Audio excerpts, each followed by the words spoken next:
A Montana man is sentenced for cloning a giant sheep. These were like wild sheep that was like they're from like Africa or something like that, or It's illegal to do human cloning. I don't know what the laws are for the animals, but whatever he was doing, it was illegal. The moral of the story, though, is don't use Twitter has lost almost 4/5 of its value since Musk took it over. yeah, he's gonna like crash the value of this website. It's not going to be as good as he thinks it's going to be. They got rid of all the moderation, right? And then the Nazis joined, right? And all the crazy. No, he invited the Nazis back on. Yeah, you must be my customer or I'll sue you. I never used Twitter like that much to begin with, but I don't think I've been on there for like months. I don't know. I haven't been on in years. Hello, how the tech are you? My name is HK Perrin. I'm a software engineer, and this week I have some very interesting stories. My first story is a Montana man is sentenced for cloning a giant sheep. He was sentenced to 6 months in federal prison and $24,000 in fines. The 81-year-old man bred genetically hybridized sheep for trophy hunting, and the man expressed remorse before the sentencing. Matt, what do you think? What? So I'm kind of confused. So these were like wild sheep that was like they're from like Africa or something like that, or he used sheep from Central Asia, and he hybridized them to create sheep that were meant to be trophy hunted. And yeah, the sentence was for illegally using tissue and testicles from these sheep. So essentially he was, I guess, kind of doing like experiments, doing illegal activity to like hybridize these sheep to change their genetic makeup and make them more appealing to trophy hunters. And yeah, he expressed remorse, so I guess that's good. Something. But so I'm guessing because the picture you showed was a sheep with giant horns, right? And I guess that's kind of like the trophy thing, right? Is the horns and maybe the head and everything.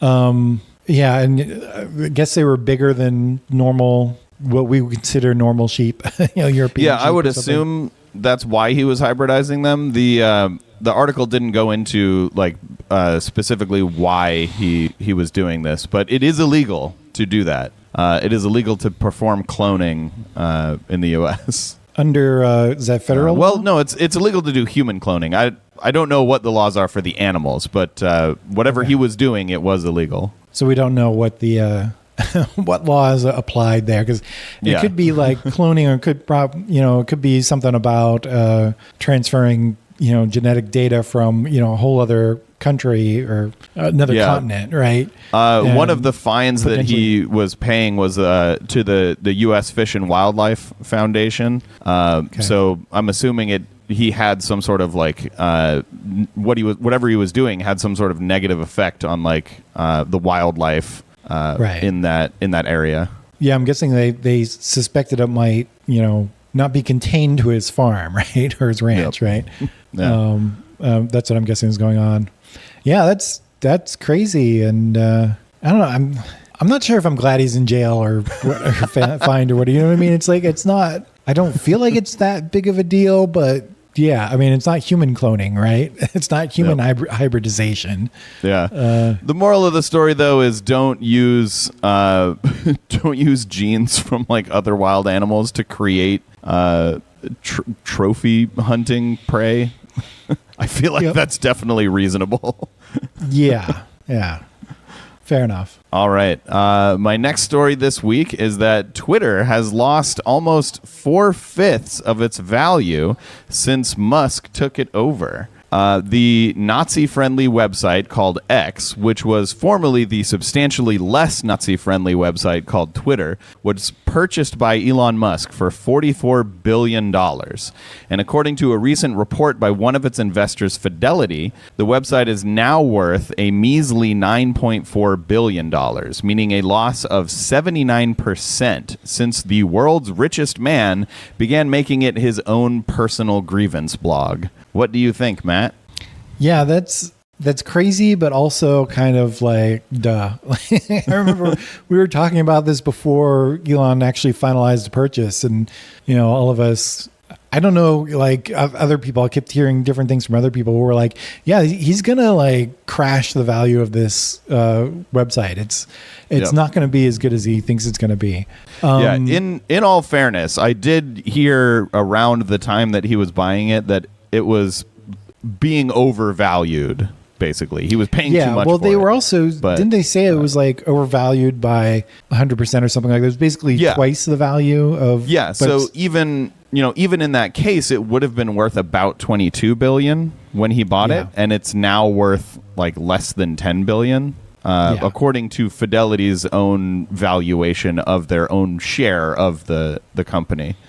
So he definitely has caused the value of that company to plummet with all of the very bad decisions he's been making. Right. That were obviously bad decisions. Like, right. It's crazy. And he's been trying to say that he said that he's trying to get it to profitable, but that doesn't seem to be happening at all. It was like on track to be profitable before he took it over too. Like they had a couple profitable years. I think the year that he took it over, it was not going to be profitable, or the year before it wasn't profitable. But essentially, they were skirting the line of profitability. And then he took it over and just like drove all the advertisers away. So... Yeah, I mean, basically got rid of all the moderation, right? And then the Nazis joined, right? And all the crazy. No, he invited the Nazis back on. He unbanned that's true, he did, Nazi accounts. Yeah, and then and then the advertisers are like, "Well, we don't want our advertisements next to Nazis, so I don't think we're going to be on the platform anymore." And and then the revenue tanked. And then now he was going to sue some advertising groups because they were boycotting him, basically. It's like, that's not how this works. Like, you can't force people to pay for advertisement on your system. Yeah, you must be my customer or I'll sue you. Yeah. I mean, technically, he was trying to make it, I guess, an all-paid thing, like, so that it wasn't supported by advertisement, but that didn't work, right? Yeah, it turns out no one wants to pay for it. Well, not no one, but like it turns out most people don't want to pay for a blue check when a blue check means nothing. Yeah. And especially when you drive off all the normal people and it's all just a bunch of Nazis left. Right. Well, obviously, I'm being facetious, but yeah. Yeah, other examples of companies that have tried to do something like this, like when you switch from advertised supporting to like paid subscription model, you usually lose about 90% of your users, right? Like that's really common. And that seems to be effectively what's happened. Like 90% of Twitter users are not paying for it. Yep. Yeah. And then they're suffering a worse experience because of it, which just drives them away further. He's trying to make it so that like you have a worse experience when you don't pay, so that it incentivizes you to pay. But I feel like the people that aren't paying now probably just are never going to pay. He's probably reached the maximum number of customers willing to pay for Twitter at this point. Yeah. Yeah. I mean, it doesn't sound like even if you pay for it, you get a better experience in any way.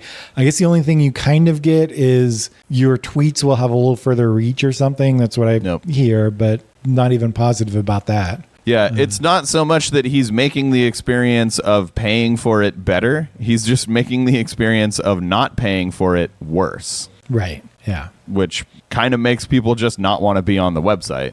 Yeah. Which is why the website's user base is not growing. Imagine that. I mean, I never used Twitter like that much to begin with, but I don't think I've been on there for like months. I don't know. I haven't been on in years. Yeah. I've been on it like a month, months ago, because when I post like How the Tech Are You shows, I put them up on YouTube, and then I have an account that will post them to all my social media, and that includes Twitter. So actually, they'll still post up there on Twitter, and occasionally I go up there and check Twitter to see how it's doing, and it's usually doing really badly, but it's up there. I'm kind of surprised that still works, because Musk tried to like take down all the API. I don't know about all the APIs, but he's been restricting access to the APIs. Yeah. So I mean, it seems to still work. If it doesn't, I'll just stop using Twitter entirely. Yeah. I mean, Mastodon is way better for that for us, like, or for me anyways. I have a lot more followers on Mastodon. I use it more often. Everything works better because there's no algorithm. So I actually like get the stories that I want to, want to see. Yeah. We talked about it before, but it turns out, so the home link shows you everybody you're following and any like topics you're following. And just that simple algorithm is so much better than anything else. Yep. Either, Twitter or Facebook or whatever. Yeah, I was on Threads. Like I joined Threads recently, and I made the mistake of following the Cheez-It brand, and now my Threads is just full of brand accounts. It's just all brands. Great. And I'm like, yeah, why would people want this? It makes it so much worse. Yeah. Well, that's Facebook's answer to Twitter, right? Yeah, but I'd assume Meta, the Twitter algorithm works relatively similar. Yeah. Well, I just know like Facebook is very similar to that. Like it's just stuff that it's not necessarily brands, but it's like all a bunch of advertising stuff or like groups that are basically that have some sort of agenda or something. Like I don't go on to Facebook that often, but I do check it regularly because I have friends there that I only connect through Facebook. And I've noticed like it will show me a bunch of groups and posts from like anti-EV, EV cars groups, and I'm like, you have no idea who I am because that's exactly opposite of what I'm interested in. And they're usually really bad too. Like they're like memes or something that like don't make any sense unless you're petrohead. I don't know what you call them. Unless you've never driven an EV. Yeah, pretty much. Yeah. Yeah, I understand that. Like a lot of the memes that people talk about EVs, like the downsides of owning an EV, are just completely untrue. Right. Like they talk about like needing to sit at a charging station for 2 hours. And it's like, what the fuck are you talking about? You can charge your whole thing in 20 minutes. Yeah. Like they don't even complain about the things that are actually problems with EVs, right? Yep. Like it's all like made up BS. Like, why are you, I don't understand you're not even complaining about the problems with EVs. But then again, like the actual problems for me anyways is not a big deal. It takes longer to charge and you don't have as much range in a car, but as a gas car, but I charge at home all the time. And I don't drive like long distances very often, so it doesn't make a difference. Yeah, my wife drives her EV to work every day, and she has never had to go to a public charging station in the month and a half since we got it because we just charge it at home. It's always fully charged in the morning because we just plug it in the garage. Yeah. Yeah. It's like having a gas station in your house. You just never need to go anywhere to fill it up. Exactly. Yeah. Whereas with my truck, I'm about to go somewhere and I need to make a pit stop at a gas station to fill it up. Yeah. Yeah. Yep. Well, now that we've gone completely off topic. Thank you for checking out How the Tech Are You? We do this show every week and we put it up in segments on YouTube. Be sure to like the video and subscribe to the channel. If you'd like to check out our other shows, you can do that on echoplexmedia.com. If you'd like to support us, you can do that on eplex.store or patreon.com/echoplex. And there's going to be another video that YouTube thinks that you'll like right about here on the screen. And have a great techin' week.